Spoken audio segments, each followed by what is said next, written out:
got additional resources, third floor. In a place of worship, an act of terror took over. We've lost a lot of goodness. 11 lives taken during a Shabbat service at a synagogue in Pittsburgh yesterday. The victims can't ever leave our hearts. Now the city grieves for the dead and wounded and want to work together for change.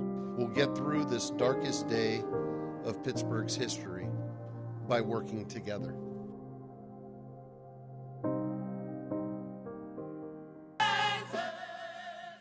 Thousands packed Soldiers and Sailors Memorial Hall for a vigil honoring the lives lost in yesterday's shooting at Squirrel Hill's Tree of Life Synagogue.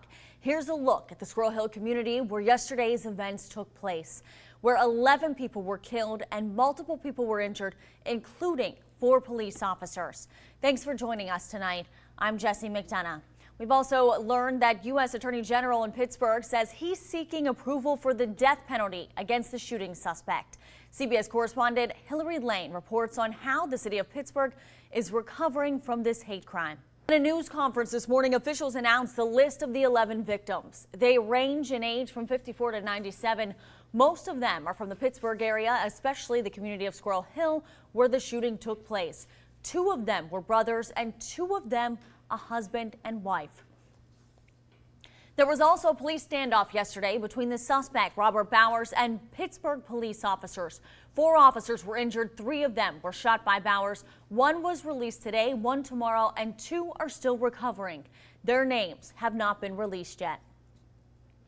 People as far as Israel are showing their support for the lives taken in the synagogue shooting in Pittsburgh. Israel's chief rabbi, David Lau, said Sunday that the shooting caused him great pain. Israeli President Reuven Rivlin said his country stands by the residents of Pittsburgh and the city's Jewish community. The people of Israel and the entire Jewish people stands with you. In your time of pain, in your time of loss, we are with you. One people, one family, unbreakable, eternal. U.S. and Israeli flags have been projected on an old city walls to show respect for the victims. Federal prosecutors have charged Bowers with 29 criminal offenses, and state authorities have also leveled charges. Exelon announcing today 3 Mile Island is shutting down by September 30th. Glad to have you along with us here at 6. I'm Rob Hanrahan. And I'm Jasmine Brooks. Tonight, team coverage offering insight and context from those impacted by the decision. We begin with CBS 21's Michael Gorsigner, who joins us live in Dauphin County tonight. Earlier this year, Exelon filed paperwork explaining how the decommission process will work. It's not easy. Officials say they will not be able to begin dismantling the towers until 2074. That's 55 years from now. They say they need to wait that long to allow time for the radioactive material to decay. Used nuclear fuel will be moved to a dry storage area by 2022. Staffing will be decreased in 3 phases to 50 employees by 2022. And you can read more about the closure of 3 Mile Island on our website, cbs21.com, or stay up to date with any new developments on our social media pages. We've read your comments on Facebook and your responses on Twitter. And now in minutes, we're going to let you know what some of you are saying tonight about the shutdown and, of course, your hopes for the future. Plus, area businesses anxious tonight following this big announcement. What one business says they'll miss the most.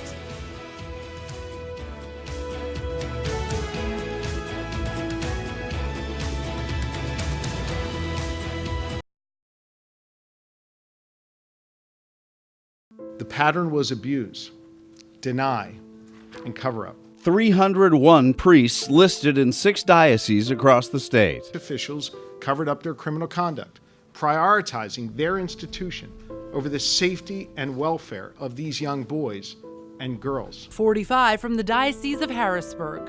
But finally, these survivors' stories are seeing the light. No story of abuse is any less important than another. CBS 21 News at 10 starts now. It is the largest report of its kind in the United States, nearly 900 pages outlining predator priests, their victims, and how the Catholic Church covered it up for decades. Glad you're with us here at 10. I'm Rob Hanrahan. And I'm Jasmine Brooks. Today, PA Attorney General Josh Shapiro released his findings of the report to the public, including the abuse among various dioceses, what charges stemmed from the grand jury, and the systematic cover-up by church leaders. Attorney General Shapiro says the grand jury reviewed 500,000 pages of internal church documents that he referred to as the backbone of this investigation. He says the church called its placement their secret archive. The term secret archives is not my term.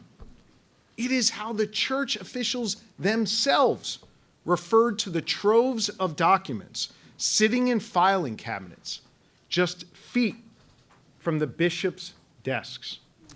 Shapiro also says the bishops in each diocese had the key to their secret archive, which contained all of the documents of the allegations of the abuse and how they allegedly covered up these incidents. After working on this report for 2 years, Attorney General Shapiro sat down to reflect on his findings. CBS 21's Erica Such joins us now with that interview. Erica. Rob and Jasmine, surrounded by survivors, Attorney General Josh Shapiro announced the findings of his grand jury investigation today. But afterwards, Shapiro sat down to discuss what this means for the victims and Pennsylvania moving forward. 301 names. That's how many a nearly 900-page report identified as alleged abusers within the Catholic Church. But their victims outnumber that at more than 1,000.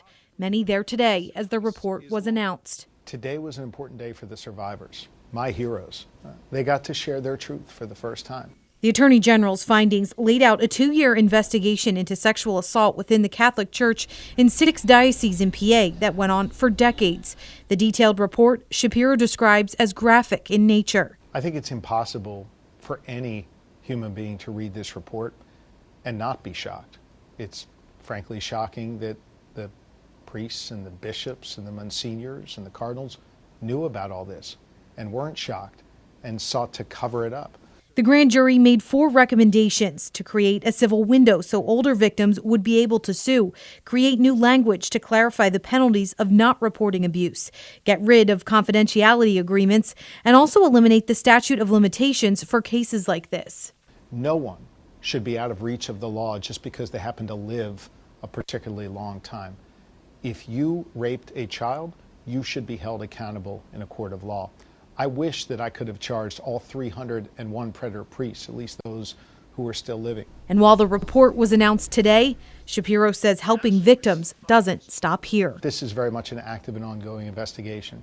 We have a special hotline set up for clergy abuse, and we continue to receive calls from those with helpful information to us.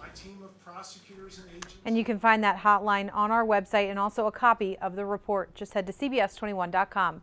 In the newsroom, I'm Erica Such.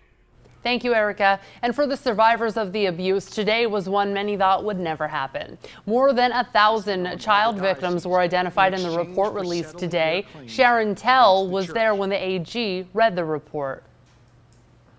It's very hard. It's kind of like a dream come true. I've been waiting 32 years since my abuse ended for something to happen. I went to the church 3 times. They told me it was my word against his. They did nothing.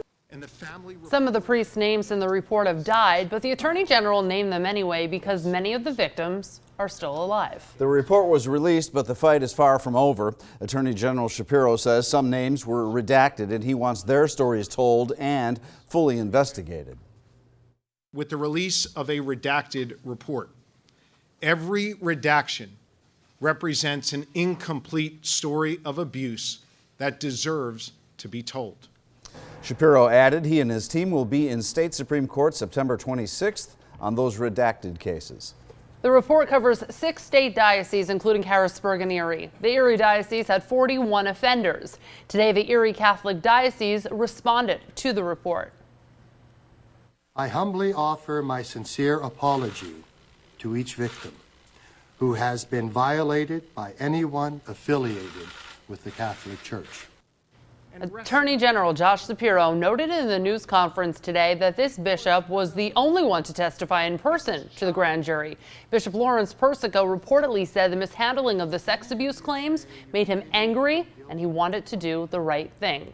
Meanwhile, the grand jury believes there are more victims out there that have not come forward and believe the diocese did not create written records every time they heard something about abuse. If you or someone you know has been a victim of clergy sex abuse, call this number on your screen, 888-538-8541.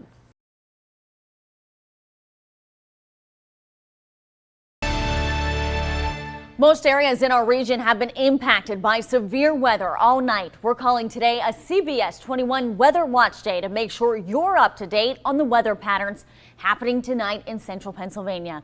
Thanks for joining us. I'm Jessie McDonough. Meteorologist Stacey Hanrahan joins us now. She's been tracking those storms all day. It was a very busy day for you, Stacey. Very busy, a lot of wild weather, and unfortunately it's not quite done. A closer look here at the video in Denver, Lancaster County. There was actually a barn in the middle of the road. If you can see it right there, it's a little bit dark, but I was talking to my chief photographer, Bill Siders, earlier, and he was saying trees down, a barn in the middle of the road, just a lot of damage in Denver and Lancaster County. And that's where we are now sending our Karina Chung. She's on her way to the scene right now. She's been tracking damage all in our viewing area today. Trees down, power out, a lot of power outages in this Denver area as well. So as soon as she gets there, we'll have a live report from her.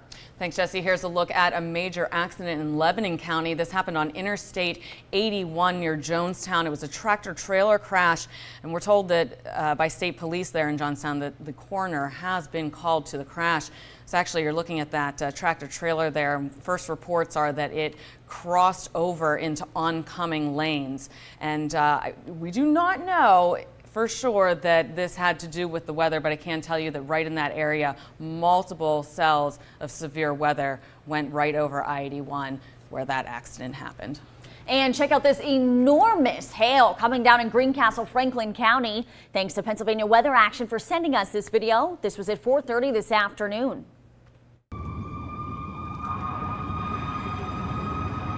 And even more weather video into the CBS 21 newsroom. This one from our chief photographer, Bill Siders, when he was in Berks County before heading over to Denver, Lancaster County. Look at that lightning. The lightning strikes lit up the radar all afternoon. Jesse, you had seen that. CBS 21 news reporter Karina Chung, she just arrived there in Denver in Lancaster County. Karina, I actually see an emergency crew vehicle behind you. What are those lights behind you? Well, that's exactly right, Jesse. The road actually is closed here, and there are several roads around Denver that are closed because of all the storm damage here. Now, I'm joined live with the mayor here of Denver. His name is Rod. Rod, thank you for joining us. Can you talk to me a little bit about what happened here? Sure, my pleasure. I don't know if you saw the video, but there was a storm front that came through. It looked like there were circling clouds going around, so we were a little worried, and it was ominous, and then it went by, and then I started getting some reports from neighbors seeing the funnel cloud, and then the reports started coming in. There were tree branches down, which was not a big deal, and all of a sudden then we got some more word that there were some more trees down. There was a roof, now a carport we find. It wasn't a barn roof, but it was a carport that flew off and down the road over some lines. Those trees came down over some lines behind us here, and that's North 6th Street in Denver, going into South Ridge Road in East Cocalico Township. Also on Miller Road, there's some trees down there, as well as Steinmetz Road, which is in West Cocalico. A lot of trees down there. I hear it's really bad up in that area. There is no traffic able to get through, just like here on North 6th Street. And to see these down lines, they're literally right behind us. It's concerning. It is. Thankfully, we do have PP&L here. They're on site. The lines you see here are dead. They turned off the power there, so there's nothing to worry about now. But we do have traffic that's coming through here. We got fire police that are stopping the traffic, making sure everyone is safe, trying to get through town. Well, thank you so much for joining us tonight. And again, we'll continue to keep you updated with all the information coming out here in Denver, online and on the air. But for now, reporting live in Denver, I'm Karina Chung, CBS 21 News. A young girl was found after disappearing last night. What police say gave them a break in the case. It's like being in a war in a way. And a teacher looks back on experiencing one of the deadliest school shootings in history. That in minutes. How the community is coping. A commemoration in Cumberland County. What special events they offered to visitors. And a charity golf outing in York County. What its organizers hope participants get out of the program.